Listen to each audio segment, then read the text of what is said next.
Welcome to another edition of my weekly tasting videos based on the new coffee that I released through BlendingRoom, which is my coffee roasting company based in Hull. Today we are going to taste Gombe, which is a washed mixed cultivar coffee from Uganda. Welcome back to those people who view this channel weekly. Thank you. For those of you who are new, I do this every week. I stand in front of you on the internet and I talk to you about the coffee that I've roasted. I will explain how the coffee is roasted, what the flavor profile's like, and how maybe you should brew it at home. As usual, I've done 3 roasted batches of this particular coffee. Each had a starting weight of 12 kilos, which represents 80% of our nominal load on the Loring S15 Falcon. I'll stick the 3 roast profiles up now, and what you'll note is that each of those batches was rounded out at about 10 minutes and 10 seconds. Batch 3 was a touch shorter than batch 2, and batch 2 was a touch shorter than batch 1. Each of the roasts ended at 212.5 degrees Celsius, well, 212.4 to 212.6, and each followed a relatively similar roast profile as well. So what was the idea of these 3?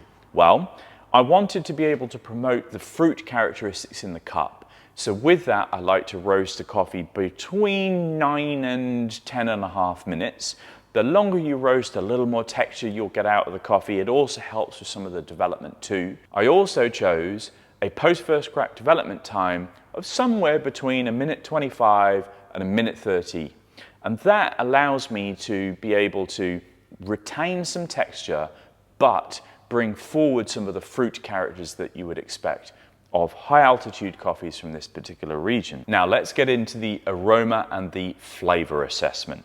So firstly to aroma. Here what we do is we dig our nose into the cup and we try to perceive any of the heady aromatics that may be perceivable.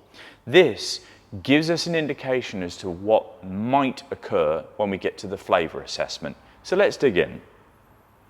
What you'll get is lots of brown sugars, toffees, caramels, maple syrups, those sorts of sticky sweet characters. There's also a little smidge of citrus on the nose as well, which may give an indication as to what you might see in the cup. Now to the flavor assessment. So what I'm doing here is I'm just taking a sip of black coffee and I'm just aerating it as it goes into my palate. That just helps excite some of the flavor compounds to be able to allow you to see those more easily.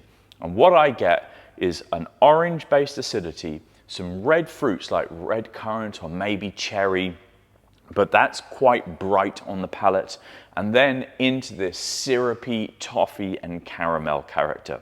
It's really well balanced, there's lovely texture, it's picked up by that nice bright level of acidity, and it's quite fresh as well. Even though you have these flavor compounds like brown sugar or caramel or toffee, which can sometimes lead you into the idea that it will be base notey, the little bit of red fruit and the orange really sort of brings those flavors together and lifts the cup up. Now, those flavors will help us decide how to brew this coffee, and I would have a strong preference with filter-backed brewing. Now, I would say that because I'm biased, it is my favorite way of preparing cups of coffee, and I won't lie, when I roast, most of the coffee that I roast will be focused on that style of brewing method because it's my favorite. However, the toffee notes in this, the brown sugar notes, will really lend itself well to espresso brewing. You will get quite a lot of texture, but you will get that bright orange and red fruit acidity as well. So you must be comfortable with acidity in your cup and or be adept at being able to mitigate those acid compounds with your recipe development. So in cafetiere or other methods of full immersion brewing, like a clever dripper, you will be able to bring forward much more of the sweet characteristics in the cup. Those brew methods are very well suited to texture, and inside of the texture, toffee, brown sugar of the Gombe will really come forward. like I said, my preferred method of brewing for this would be filter back brewing, and that's where you'll get lovely harmony between the acidity and the sweetness and all that texture as well in the cup. So to recap, Gombe is a washed mixed cultivar coffee from Uganda. I roasted it in a way that was to promote the fruit characteristics of the cup, balanced with the lovely brown sugar toffee sweetness that is available within the coffee.